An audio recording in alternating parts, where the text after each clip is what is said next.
a segment coming up we're going to call Commit or Quit, right? And these are great players who've made great money, but their situations are in flux. And I have two situations. So, first, I want to say the Pittsburgh Steelers and Aaron Rodgers, should they commit to this for one more year or should they quit? Is Aaron Rodgers going to commit? That's my question. Because that's the tough part here is if I can get Aaron Rodgers to commit, and I mean commit right now. I don't mean commit in the middle of the summer. I mean commit now. I think this is everybody, and I understand why people are making the assumption that Mike McCarthy and Aaron Rodgers still have a good relationship. But if you do, just take a look at Google and what happened at the end of the relationship. Who got Mike McCarthy to leave? Aaron Rodgers. So I don't understand why everybody just assumes that Mike McCarthy has a great relationship with Aaron Rodgers. I think there is a good chance that this would work, and I would like to see it happen and commit to it if Aaron Rodgers is going to commit now. But if Aaron Rodgers ain't committing right now, I'm not doing this dance with him. I'm not waiting to the middle of the summer. I'm not going to wait around. It is a pre-draft decision that has to happen. Mike McCarthy needs to pick up the phone and say, Aaron Rodgers, do you want to run it back for one more year? And I think Aaron Rodgers does want to run it back.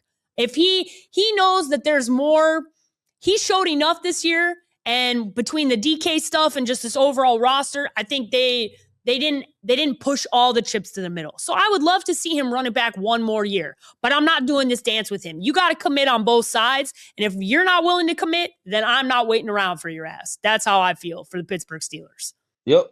I think we get to the same result, but we're going to take two different angles to this, right? You held Aaron Rodgers as far as committing. I'm going to hold the general manager for the Pittsburgh Steelers as far as committing. And it's to the point that you just said. If you're going to commit to Aaron Rodgers, commit to going all in, to pushing your chips all in the middle of the table. You should already have picked up the phone and asked about A.J. Brown already, right? Go find another playmaker, because running it back with Aaron Rodgers, with this running back room, with this offensive line, with this wide receiver core, we've seen exactly where it gets you, right? And this is not an Aaron Rodgers talent thing. This is now an issue of the wide receiver room not being that talented. So I say I'm committed to it if the general manager is committed to it. That's my big thing. Listen, we are both willing to commit.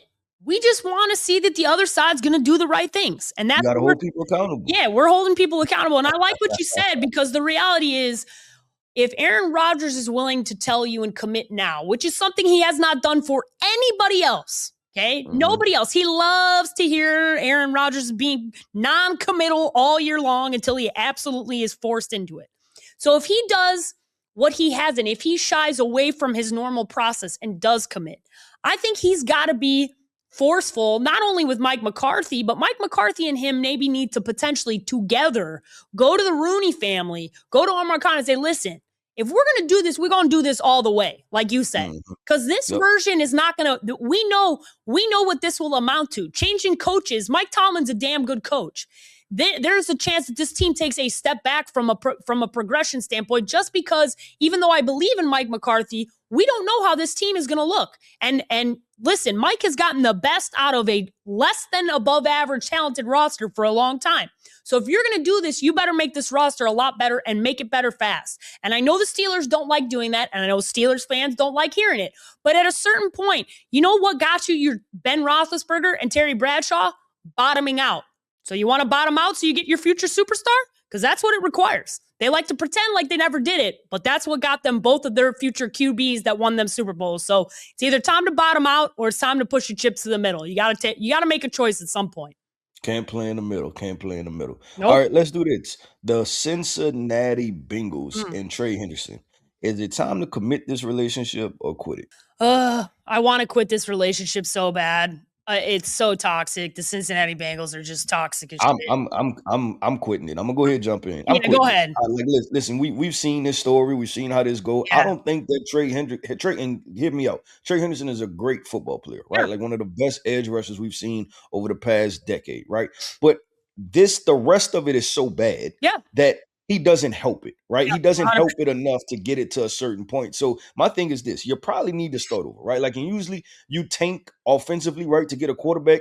They need a tank so they can fix the rest of the damn team, the Yeah. entire thing, right? From the defensive line to the cornerbacks to the linebackers. There's a lot to fix there because we've seen what a healthy Cincinnati Bengals team, with everybody healthy, plus a Trey Hendrickson, is still a average team. It's still an 8-9, 9-8 football team, and they're so depleted defensively that Trey Hendrickson does you better trading him, getting more salary cap, or letting him go.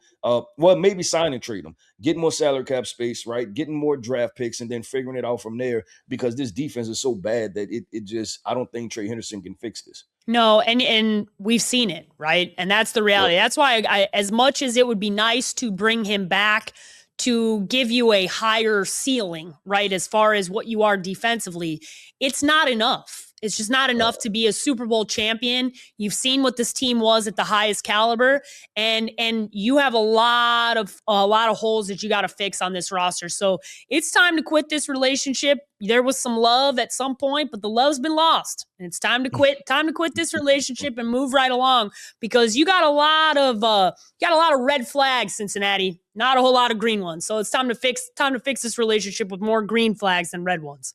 Yeah, I agree with that. But Paige Dimakos, let's go from one of the best edge rushers in the NFL to the best Mm-hmm. defensive player in the NFL. We're talking about the 2025 Defensive Player of the Year, Myles Garrett. Yeah. Is it time for his time to be done in Cleveland?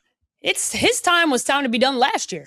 And Yeah. we talked about it on this show last season coming into the year when he put out an ultimatum that basically said on his Instagram, I want to compete for a championship. So trade me.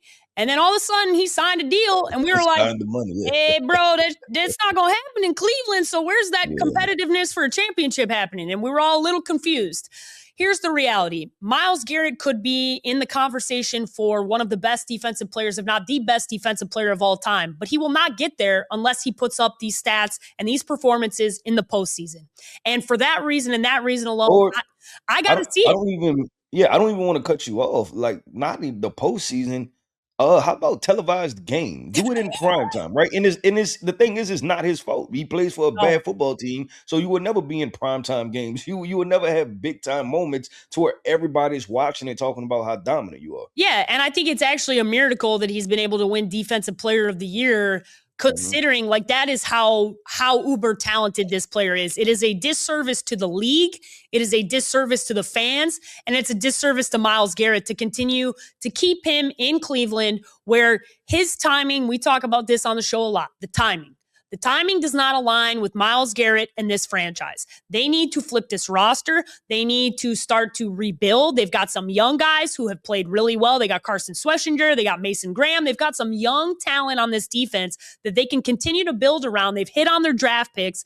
It's time to start rebuilding, and it's time to let Myles Garrett go compete at a team that is actually in the conversation, not for the Super Bowl, for the postseason. Because the Cleveland Browns haven't been sniffing the postseason. We deserve this. Myles Garrett deserves this. The NFL deserves this. And guess what? Browns, you could get a haul for Myles Garrett.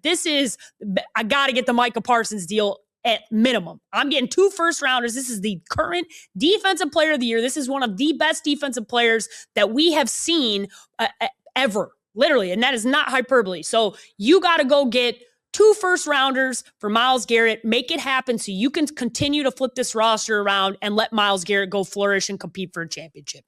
Yeah, I'm gonna go this angle. The Cleveland Browns should trade Myles Garrett because they have Shador Sanders at quarterback and what his potential could mean to this franchise. And hear me out, right? I didn't because I was about to say they should trade him because of Shador Sanders. No, they should trade him because of Shador Sanders and the eyeballs that he attract, right? And Mm-hmm. when you're ownership, you want to hit on a couple things, right? You want to win football games. Yep. You also want to put butts in seats, right? And so you have a viral name at your quarterback position, right?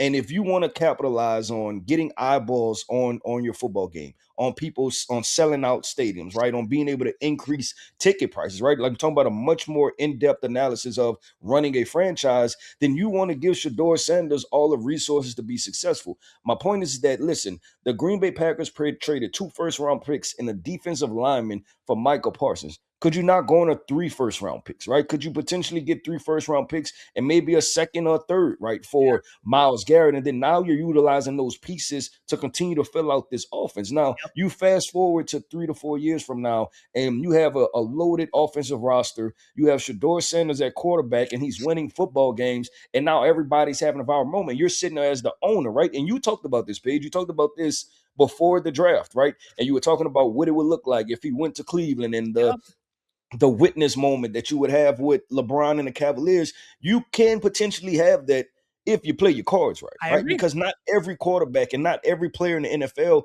demands that type of Attention. attention. Yeah, Right. and it's not per the Cleveland Browns. It's not per Shedeur Sanders. It just is what it is. He's Mhm. just one of those hot topic names that people pay attention to. And so if you want to make money, right, and everybody talks about franchise valuations, your valuation goes up if you start winning football games, right? And everybody's putting butts in seats, and then you're talking about this brand new stadium that they're trying to build. Everything can work if you get it going in that direction.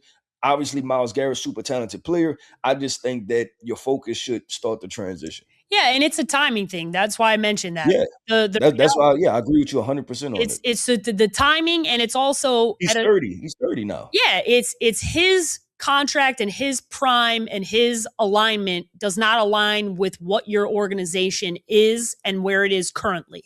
And that's a tough pill to swallow for a lot of organizations because it requires you self-reflecting and self-analyzing that right now you are not a Super Bowl caliber team. And that is just the truth. But you can be a team that gets to that point if you play your cards right and you do the right things. You hit on your draft picks last year.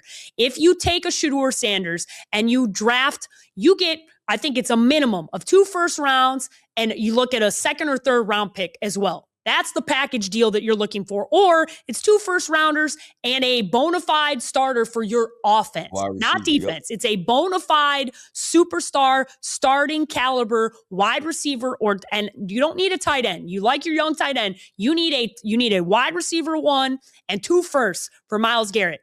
Then all of a sudden, in 2 years, when you're sitting in that brand new stadium that we've all seen that looks beautiful, you know what the evaluation of your team looks like with Shedeur Sanders, a brand new stadium, and a witness moment? Oh my God, that's exactly what I wanted to happen when we talked about this preseason. The Browns just can't help themselves from being the Browns, so they just continue to do Browns things. This would be out of character. This would be the smart thing to do.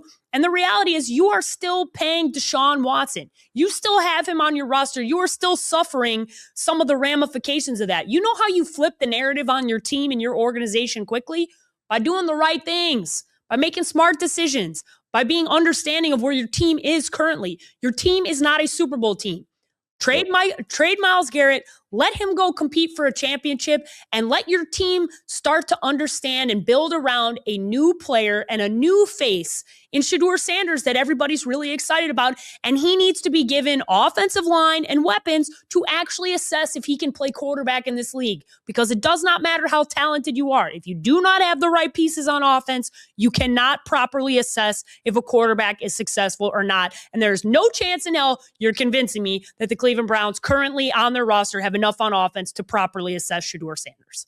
Nope, not at all. And I agree with every point you made in regards to that. And at this point, for the Cleveland Browns, it's just simply about swinging for the fences, right? Like, listen, you drafted them. How do you be able to convert that and be able to swing for the fences? And like you said, be able to win, kind of hit the trifecta, right? Talk about winning football games, putting butts in seats, and then also changing the marketing of the Cleveland Browns, right? Like being able to change that dynamic, like, because do you start to get celebrities that want to come to the football games now, right? Like if do you see a potential conversion how it was from quote unquote University of Colorado football to Lil Wayne is on the sidelines and all these different players? You can potentially have that if you handle it the right way, and also if Shedeur Sanders is a good quarterback. I will make a declaration here. Cleveland, I have said for a long time that I ain't going to Cleveland. Okay. I've said for a long time that I'm not showing up on the sidelines and I'm not coming for a game.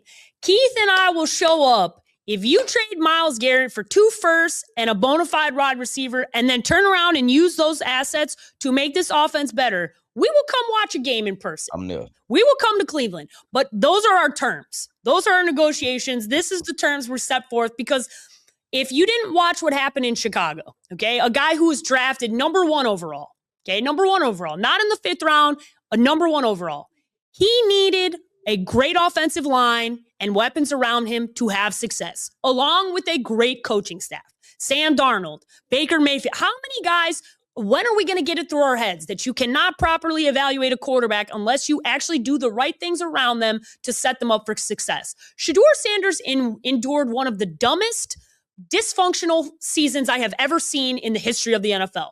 Whether it was drafting 2 quarterbacks, how they handed things through. And the reality is they needed to hit the reset button. And as much as I like Stefanski as a coach, he needed to go because it was very clear that this was not in alignment, right? And it came down from ownership down. But Andrew Berry had a very good draft last year.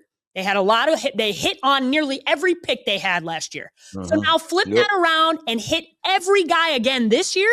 Andrew Berry, go show us what you're made of, big dog. Go get these, go get these assets. You should be feeling yourself if you're the GM. You're coming off of one of your best years of acquiring talent in the draft. So go do it again. Go acquire talent. Go ship Myles Garrett off to a team that's actually going to compete and show us that you're the best talent evaluator in the NFL. I hope he takes it as a challenge, and I hope we're in Cleveland this year, Keith. But I'm not going to hold my breath because I know how the Cleveland Browns are.